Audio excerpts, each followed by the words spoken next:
In my neighborhood, a lot of folks go to Moonshine University. If you've never heard of it, we're going to tell you all about it right now. Clay Smith, Distillery Operations Manager at Moonshine University. Hello, Clay. Thank you for joining us. Well, thanks for having me. So it was a while ago, but my daddy, who loves everything distilled, took a class at Moonshine University, and he had the best time ever. Talk about kind of what you all do. So we at Moonshine University, we are focused on professional distilling education. Our main focus is industry sort of driven.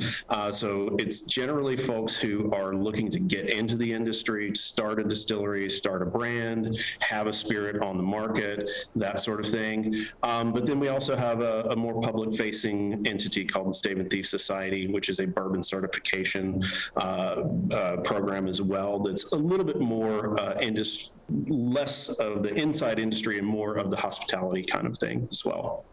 All right, so you all have a botanical spirits workshop that is coming up, and that's right at 801 South 8th Street.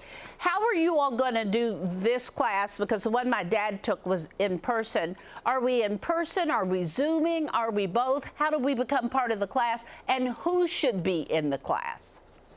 Yeah, so it is an in-person, it's mostly a hands-on training class that gets very involved with the mechanics of the production of botanical spirits. We go over gin, we go over absinthe and amari of all different kinds.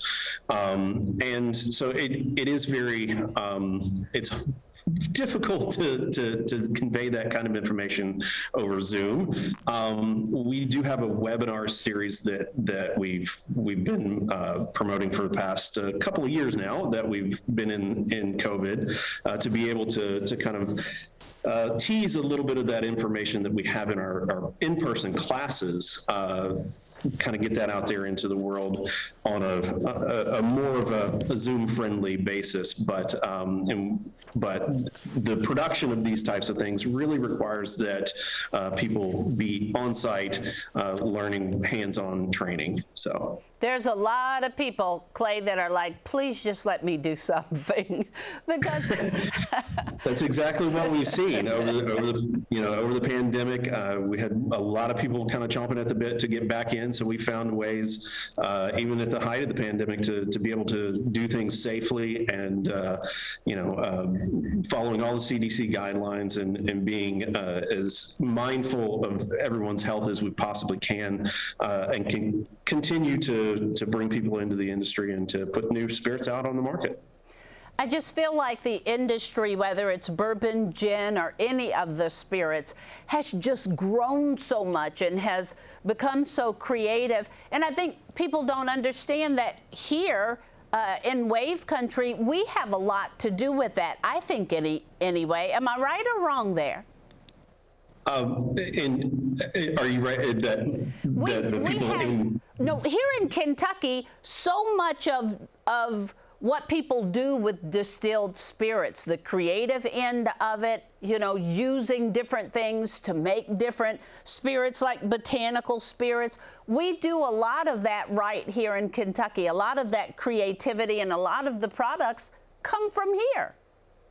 Absolutely. And more specifically, I mean, gin in general, there's a lot of great Kentucky gins and they're out there currently. I mean, we have folks here in town. If you look at Copper and Kings, they have several different expressions of different types of gins with varying sort of cocktail mindfulness involved in each one of those. The folks just to the north of us at New Riff have a Kentucky Wild Gin with goldenrod in their botanical bill as well. The folks down at Limestone Branch have a very historically based with their family heritage of gardening and things like that as well.